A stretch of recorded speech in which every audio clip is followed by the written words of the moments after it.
right, we're here with some guys, some masked men that you may or may not recognize. From left to right, we have Scott County football coach Jim McKee. In the center, we have first-year Great Crossing head football coach Ricky Bowling. And on your right, it's Great Crossing Director of Athletics Austin Haywood. And we're here to make a very important announcement regarding Battle of the Birds 2, which yesterday's news was, of course, the KHSAA is going to move forward with fall sports, or make every effort to, because of the some of the dates changing and being pushed back a little bit. That is going to change the date of the football game, and we'll let the coaches do the honors of explaining when and where that's going to be, and well, you know where it's going to be, but when and some of the particulars. Come on, Cal, like the bird's nest. Pick up your game. Well, you know, we have another stadium in this city, but anyway, Coach McKee, when's this game going to be played? Well, it looks like we're going to play the game on Friday, September the 18th, here at the Bird's Nest with a 7:30 kickoff. You know, there was no perfect time to reschedule it. It was scheduled for week 1, and you know, Coach Bowling's looking out for Great Crossings. I'm looking out for Scott County. But at the end of the day, we just felt like jointly that, you know, the game is important to the community. The kids want to play in the game, and we just sort of ended up feeling like the earlier in the season we played the game, the greater the chances of the game taking place. So we're going to play Friday, September 18th right here. Coach Bowling, that moves it closer to the traditional district scheduling of games. How is that going to affect your team a little bit? Going to give you a little chance to kind of get going into the season a little? Oh, I think it's great. I think it's great for us. You know, obviously, it's a big rival game, of course, but I think it helps us in the grand scheme of things. We get a game under our belt, and we'll play that first district of the game of the season, and then we'll have a few games to prepare for the rest of our district season as well. So I think it's good timing. Again, I think it's great for our kids, our community, and it's just going to be a good moment for our whole community, really. Austin, I know a lot of people have questions about ticketing and whether or not when they can get tickets and how they'll be allowed to watch the game. A lot of that's still up in the air, I suppose. You know, we're still waiting guidelines from the commissioner on what football season looks like in terms of fans.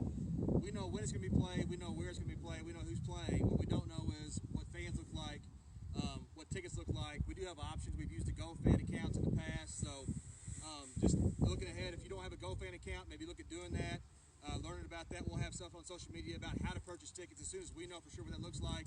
Also, we have the NFHS camera system here at Bird's Nest Stadium, which allows you to watch that from home. That is a pay account, so look into that. We'll share information about how you can become a member of that and watch all games here at Bird's Nest Stadium. Soccer, football, lacrosse, track, anything that takes place on our campus here, you can watch through those systems. We'll share that information, let you know that we can watch safely at home if you feel like that's your best option. Obviously, the KHSAA mentioned this yesterday, and we'll let both coaches speak to it all. A lot of this is on us now as a community to make sure that as many of us can watch these games as possible. Talk a little bit about that. Well, I mean, I think we talked earlier just about everybody's got to do your part, no matter how small or big that part is. You know, follow the guidelines. Wash your hands frequently. Maintain social distancing is everything that I understand that's the most effective thing. If you can't maintain social distancing, ensure that you've got your mask on. But it's not only for the game, Cal. There are many bigger things in that game. It's for the safety of people in Scott County. It's for the kids that, you know, are in elementary, middle, high school throughout our district and our great school system, to increase the chances of more of them going back and learning in person.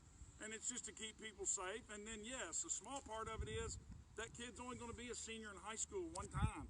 He's only going to have one senior football season or soccer season or volleyball season. So by doing your part, hopefully we increase the chances of allowing those senior athletes to have a great experience. Let both coaches talk a little bit about this. As part of this, you've all had your players here in some capacity for about a month, a little over a month now. How has that gone? We'll start with Coach Bowling. Yeah, we've been going at it for, I believe this is our 7th week. You know, we've been right here, the front lines of this whole pandemic, really, and just dealing with all the guidelines that have been dealt week in and week out. And, you know, it's a day-by-day process. Anybody you talk to in administration, in the school buildings, in athletics, it's a day-by-day process, and we've tried to translate to our kids, keep them patient, understand that this is the reality of where we're at right now. And, you know, we've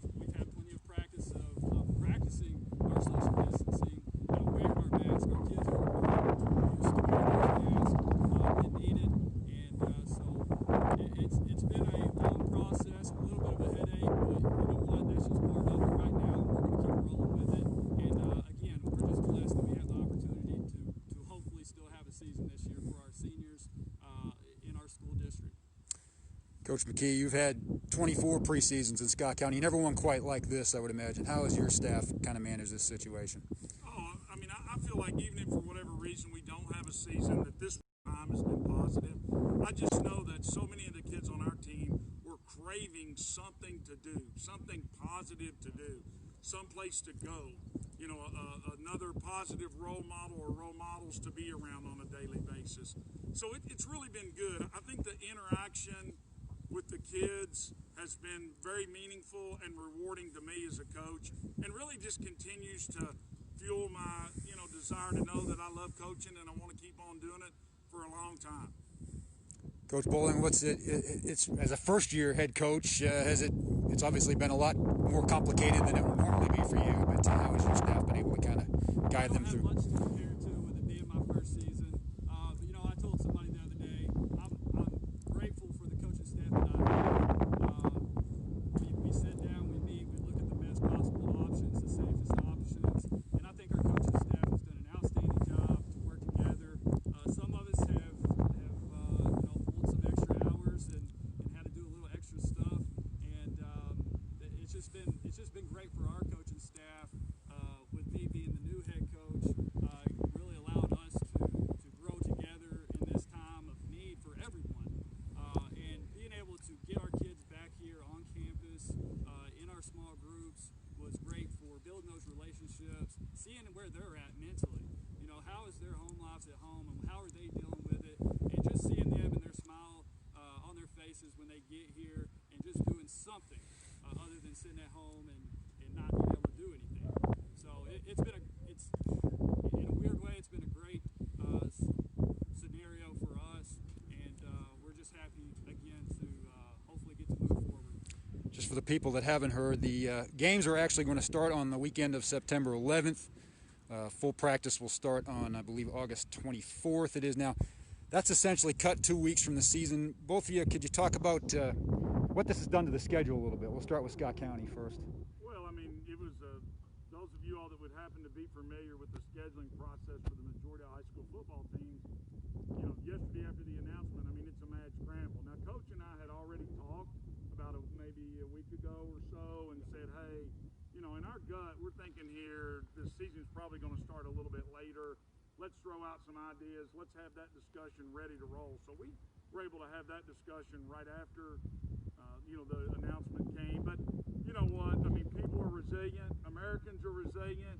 Scott County Cardinals are resilient. We got a schedule together. I'm sure Coach's got his schedule together. And, you got to roll with the punches. So which teams are you keeping on the schedule, and which ones? We have an 8-game schedule right now.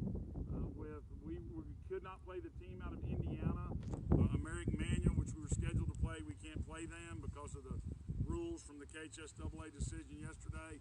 And then we will not be playing Louisville Manual in week 3. So we only lost 2 teams off our schedule. We were able to successfully move the Great Crossings game to a mutual date that we agreed upon, and then we were actually able to also move our Lafayette game to a mutual date that we agreed upon. So it looks like an 8-game schedule right now for us, and of course we all want, we're anxious. Football coaches are planners. Coaches have planned out what they want to do on this certain week in November when they haven't even done the first week in July. So we don't have our freshman JV stuff lined out yet, and that's important. JV football, if there's a kid that plays JV football, if he's Cal Oaks Junior and he doesn't play on the varsity, what game's important to Cal Oaks Senior? The JV game is. And so, we need to get our freshman JV stuff lined out, and we will. But, I think for the most part, everybody's landed on their feet, and it's a pretty good scenario for both schools. And the same for Great Crossing. What's the schedule look like? We're right there, too. We have an 8-game schedule this season. We will not play North Bullitt, and we will not play Harrison County. We were able to move East Jasmine to November 6th, which will be the last home game of the season, last game of the season. So, again, we're excited. We, as far as the practice time to the first game time, that's just part of it. We're going to be prepared. We're conditioning. We're in the weight rooms. We're preparing ourselves to play. And now we have that timeline, and we'll be ready to go September 11th, first game of the season. Any final thoughts, Coach McKee? Just glad to be back, I'm sure. Well, and I think the biggest difference is just going to be in a normal preseason, there was more of an opportunity to say, okay, you know, Austin Haywood, you're going to practice left guard today. We're going to evaluate you. Tomorrow you're going to practice right defensive end, and we're going to evaluate you. So we had a little bit more time to ensure we got the right people in the right spots, which is a critical element of having a good football team. And so it's going to be important for every staff. Of course, I'm just speaking for our staff. You know, we have to make sure when we hit the field on August 24th that for the most part, we got all the right people in the right spots. Coach Bowling, we'll give you the last word. What's your outlook for getting the Warhawk season underway?